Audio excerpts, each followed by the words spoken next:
Hello and welcome to a new episode on the Gamers Academy YouTube channel. My name is Outlandish and I played this game competitively for 4 years, but I decided to become a coach and partnered up with Gamers Academy to provide you guys educational content so you can be the best players you want to be.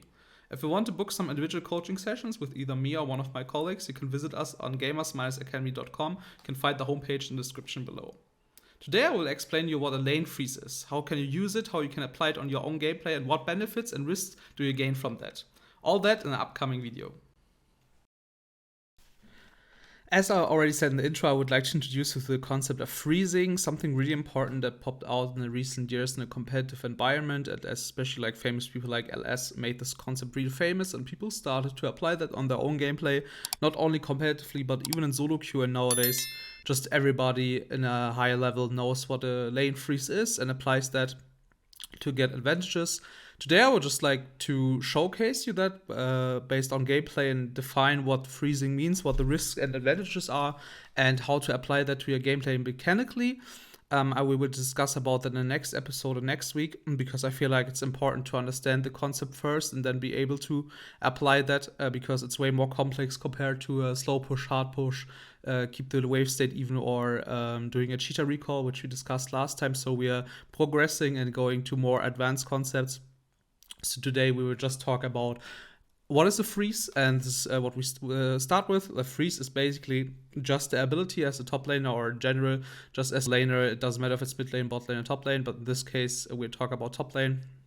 The ability to manipulate the wave, the smart way that you can decide a specific spot in your lane in front of your turret most of the time to freeze your lane, to get advantages by that and pressure the enemy top laner. Freezing by that just means a spot that you try to manipulate the wave that's standing still. It's not pushing to either side, you're just trying to manipulate it that way that stands in front of your turret and isn't crashing.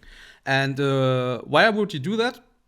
There are three easy reasons behind that. The first one is that you try to create a comfortable wave state for you, because if you cut like the lane in two half, the enemy in your half of the lane, it's way more comfortable to be in your half, and it's way less comfortable for the enemy top laner to be in your own half. So he's always kind of in the danger zone. He's in front of your turret.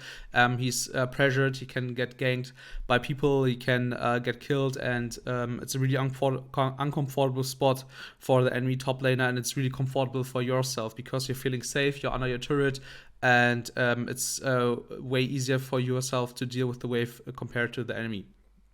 The second really positive aspect about freezing the wave in front of your turret is that if you have like an all-in champion, something like Aatrox, Irelia, stuff like that, Jax, Darius, that like can chase on a longer distance and can kill the enemy by all-inning him, it's really good to have like a safe spot where you can start and like you pressure the enemy top laner to be really close to your turret so you can initiate a fight, which is a way better spot for yourself if you freeze the lane. And the third aspect is that if he's not able to break the freeze, this is the second term which is really important, is if you're in a freeze situation, you want to break it, and if he's not able to break it and he's looking to base or looking to rotate somewhere else because he feels pressured, it's clueless what he's able to do against that. He's losing obviously XP and gold because he's losing minions because of the wave state. So it's these three things are the really big ups for freeze, and it's really efficient if you're able to do that.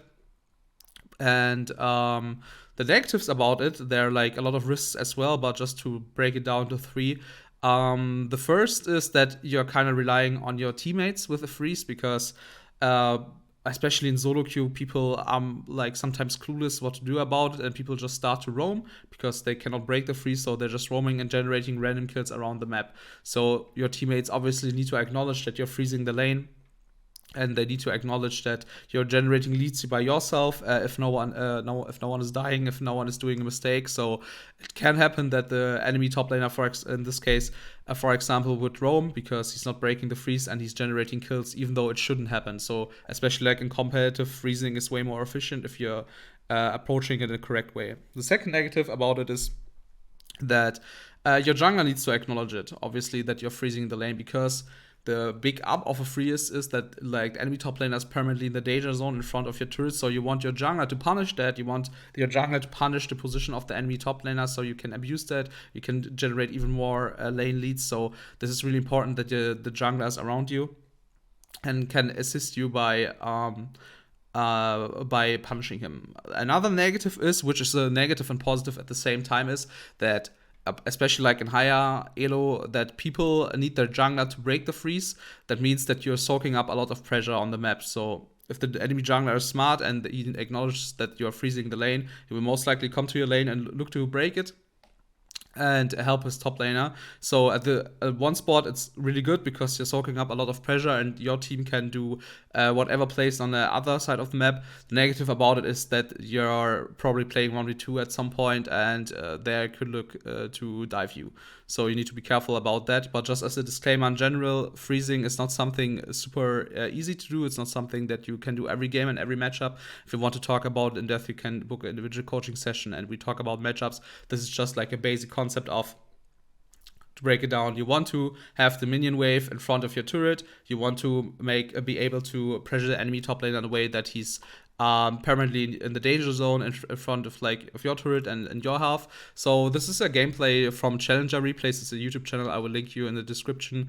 This is like just they show a lot of replays from high elo solo queue players, so you can learn the matchups. Here Aatrox is forcing a trade because he's knowing his jungler is around. That's not the interesting part. The interesting part will be after the kill, because I feel like many people, many laners, especially like in lower solo queue level, would look to push here the lane because they think, okay, I killed the enemy top laner, I would like to push and base because I did something good, I generated a kill, I generated gold, now I want to base, I want to spend my gold. But since this is a challenger game, this Aatrox knows, okay, I'm playing Aatrox against Aria. I have the upper hand in early game, and it's not really snowball heavy. And Aria loves to snowball, and Aatrox is having a lot of control in this lane. So instead of pushing the wave, he knows, okay, if I keep my wave in front of my turret, she's permanently in the danger zone. I have an Elise that can pressure her, can gank her, can create pressure, and just by that he's having so much more control over his lane and how to apply that and manipulating the wave. I will explain that next time here, just to showcase what he's doing right now. He doesn't let the wave completely crash into his turret. This is a really important factor. You don't want the wave to crash your turret, especially you don't want the caster minions to crash your turret, because by that you have a lot of control in your lane. And what he's doing right now, he's just dancing a little bit around. And as you can see, only the melee minions are crashing, but the casters are not getting touched by the turret. And just by that, he's permanently having the ability to trade in front of his turret. He is in a really safe spot. You see the position of Aria. She's permanently in front of his turret, permanently in the danger zone that she can get ganked, she can get punished by the jungler, and she needs to break this freeze. Otherwise, she loses XP, she loses gold, she's losing lane pressure, and she cannot control, and she cannot roam, because as soon as she roams, as soon as she wants to base, she's losing too much. So what will happen here in the video is, he's not killing her, but just her using spells to break the minions and let the wave crash into enemy turret. She's losing a lot of mana. She's losing 50% mana. She's losing again HP.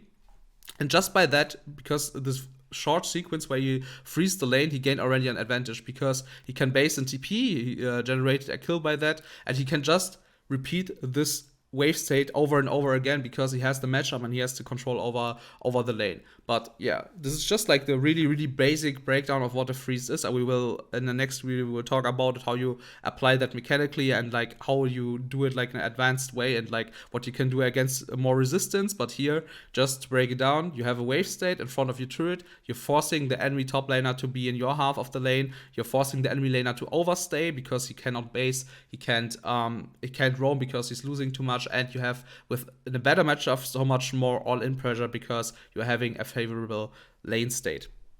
Yeah, I hope you understand like the basic concept of it, and I'm happy that I could show you in the next episode more so you can apply it on your own gameplay. I hope you enjoyed the video about how to freeze the lane on top lane. We would appreciate if you like, subscribe, and activate the bell on our channel, or leave us a comment so we can discuss about the topic freezing. Did you apply it on your own gameplay, and how did you break it if it happened to you? If you want to discuss about it in depth with me or one of my colleagues, you can join our official Gamers Academy Discord server. We will link it in the description below. Thanks so much for watching, and I hope we see each other next time. Goodbye.